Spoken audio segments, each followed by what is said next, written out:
तो guys as you can see कि nursing pair plan हम लोग लिख रहे हैं, तो वहाँ पे देखो स्टेबलाइज टेम्परेचर होना चाहिए। अब मैं उन्हें किस तरीके से इंटरवेंशन दूंगा, दिस फुल्ली मेट ऐसा मैं लिख सकता हूँ। ठीक है, होप यू गाइज आपको सब कुछ समझ गया होगा।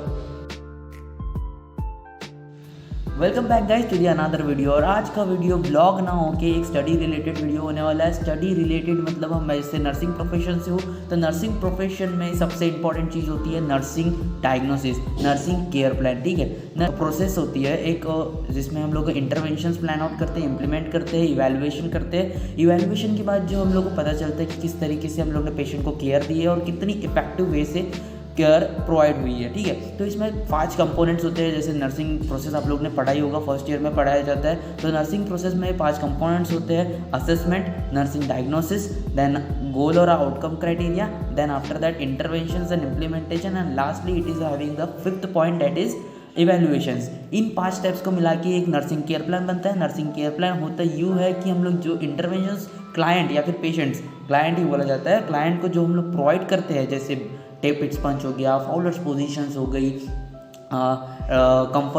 Comfort devices, assessment of vitals, monitoring the vital statistics and monitoring the BP, breathing and all, जो भी स्टफ़ होता है, जो भी इंटरवेंशंस होते हैं हम लोग प्रोवाइड करते हैं, उसे इम्प्लीमेंट करते हैं। उसके बाद जो है इवैल्यूएशंस निकलता है। ठीक है, मैं आपको एक एग्जांपल भी दूंगा कि किस तरीके से हम लोग केयर प्लान लिखते हैं और किस तरीके से मोस्ट इफेक्टिव वे से हम लोग केयर प्लान लिख सकते हैं। ये एक बहुत ही नर्सिंग डायग्नोसिस और nursing care plan exam point of view से बहुत इंपॉर्टेंट होता है। As we are from the nursing faculties, so we have to write the nursing care plan so effectively कि सामने वाला जो इवैल्यूएटर हो या फिर पेपर जो चेक करता है उसे इतना इफेक्टिव लगे ताकि वो हम लोग आउट ऑफ मार्क्स दे सके। ठीक है, अब तो सबसे पहले टॉपिक को समझना इंपॉर्टेंट होता है या कि नर्सिंग डायग्नोसिस हम लोग फॉर्म कैसे करेंगे। Nursing diagnosis according to the NANDA diagnosis हमें फॉर्म करना होता है। नर्सिंग डायग्नोसिस फॉर्म करने के 2 स्टेटमेंट होते हैं, एक 2 form statement and 3 form statement. 2 form statement में क्या होता है, एक प्रॉब्लम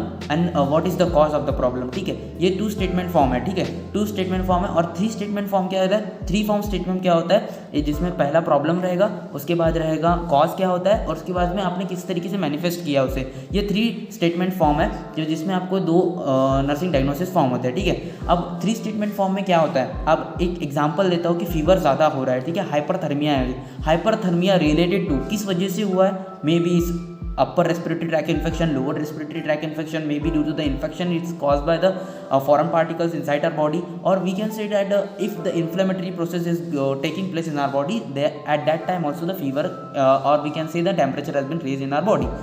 वो हो गया सेकंड कॉज हो गया इसका। और उसके बाद मैनिफेस्ट किस तरीके से किया है मैंने, मैनिफेस्ट किस तरीके से करूँगा, as a nurse I will assess the vital statistics of the patient. Vital statistics में मुझे क्या मिलेगा कि टेम्परेचर जो है एलिवेट हो चुका है। देन आफ्टर दैट मुझे देखना पड़ेगा पल्स कितनी है, पल्स शैलो तो नहीं है, डीप तो नहीं है, रैपिड तो नहीं है। उसके बाद ब्रीथिंग पैटर्न देखना पड़ेगा। ब्रीथिंग पैटर्न जो होता है एग्जैक्ट ब्रीथिंग पैटर्न में जो है क्लाइंट को जो तकलीफ तो नहीं हो रही है, क्लाइंट बहुत ज़्यादा शैलो ब्रीथिंग ले रहा है या फिर रैपिड ब्रीथिंग ले रहा है उस तरीके से, या फिर ट्रैकीकार्डिया हो रहा है, ब्रैडीकार्डिया हो रहा है, इस तरीके से हमें मैनिफेस्ट करते जाना है। और वो हो गया 3 स्टेटमेंट फॉर्म। ठीक है, 3 स्टेटमेंट फॉर्म में किस तरीके से नंदा डायग्नोसिस बनेगा, hyperthermia related to the infection और अपर रेस्पिरेटरी इन्फेक्शन और inflammatory process as manifested by raised in the temperature, or we can say elevation in the temperature as manifested by vital statistics। ठीक है, ये हो गया हमारा 3 statement form. अब तो गाइस ज़्यादा देर नहीं गवाते हम लोग और डायरेक्टली जो है नर्सिंग केयर प्लान के ऊपर कूद जाते हैं। ठीक है, और एक और बात, अगर आप लोग ने अभी तक चैनल को सब्सक्राइब करके नहीं रखा है, मोर देन 70% लोग चैनल को सब्सक्राइब नहीं किया है आप लोगों ने, और अगर सब्सक्राइब नहीं किया तो प्लीज़ सब्सक्राइब कर दो। ऐसे ही आपका सब्सक्रिप्शन से मुझे थोड़ा मोटिवेशन मिलता है और बहुत तगड़ी वीडियो लाता हूँ मैं यार, तुम समझ रहे हो ना। और नर्सिंग रिलेटेड आपको जो भी क्वेश्चन हो, तो स्टडी रिलेटेड हो सकता है या फिर किसी सब्जेक्ट में प्रॉब्लम जा रही हो, तो यार you can ask me in the comment section. ठीक है, तो सब्सक्राइब कर दो, इट्स फ्री। ठीक है, जल्दी से हम लोग नर्सिंग केयर प्लान की तरफ बढ़ते हैं और देखते हैं किस तरीके से लिखते हैं और मैं किस तरीके से लिखता हूँ। ठीक है, ये मेन होता है कि इस तरीके से आपको प्रेजेंट करना है। ठीक है, तो guys as you can see कि नर्सिंग पेयर प्लान हम लोग लिख रहे हैं, तो वहाँ पे देखो यहाँ पे ये ऐसा आपको टैबुलेशन बनाना पड़ता है पेपर के अंदर। First is assessment, nursing diagnosis, then we have to write goal में लॉन्ग टर्म गोल होता है, एक शॉर्ट टर्म गोल होता है, then after that outcome criteria, interventions में आपको मोर देन इनफ, मतलब मैक्सिमम टू मैक्सिमम आप कितने भी लिख सकते हो, लेकिन मिनिमम आपको 5 तो लिखना ही चाहिए, ठीक है, 5 लिखना ही चाहिए। देन रैशनल इंटरवेंशंस दे दिए, उसके रैशनल क्या है, और रैशनल देने के बाद जो है हमें पता है रैशनल किस तरीके से काम करेंगे, तो हमें उसे इंप्लीमेंट करना है। And lastly there is a evaluation bracket और a column which can evaluate the condition of the patient at the last. तो मैंने जैसे लिखा है कि असेसमेंट में मैंने क्लाइंट वर्बलाइजेज दैट ही और she feel warms and body surface is too hot.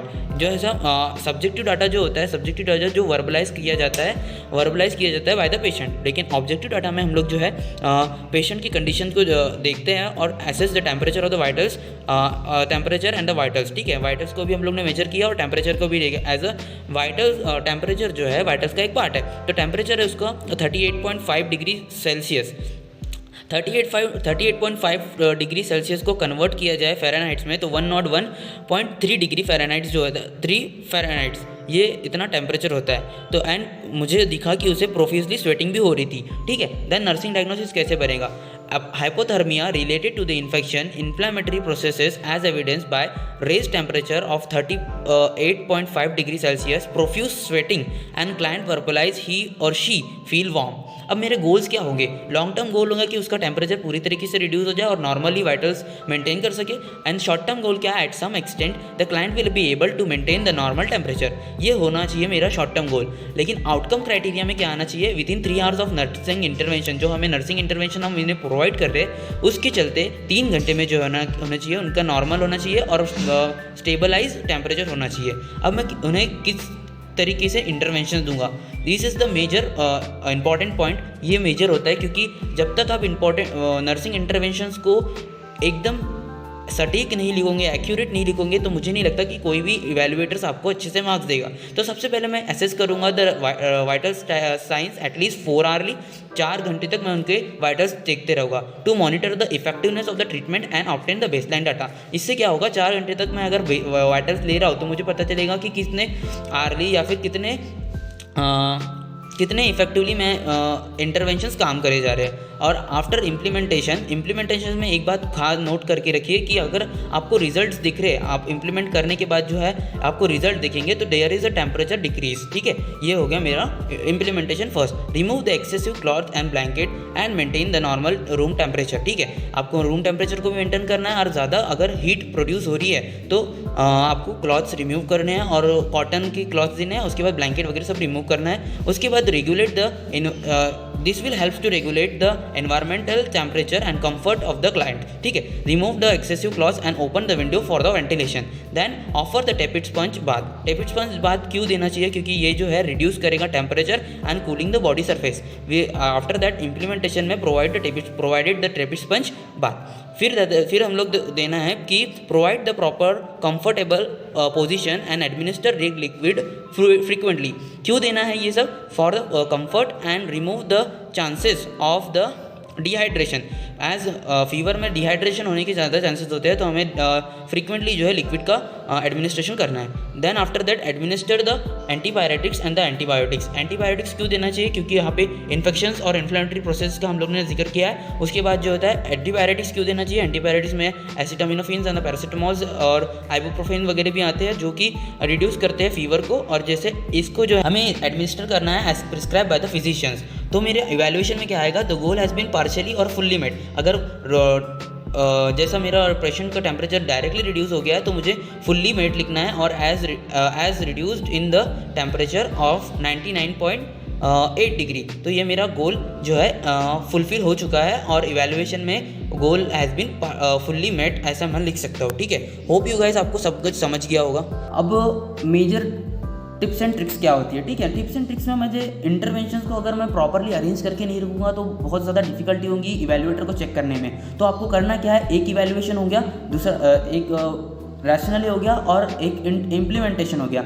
उनको एक ही बॉक्सेस में लिखना है। एक ही बॉक्सेस में आपको अगर लाइन अगर ड्रॉ करोगे तो अच्छा अच्छे से प्रेजेंट हो पाएगा और इजी टू अंडरस्टैंडेबल होगा।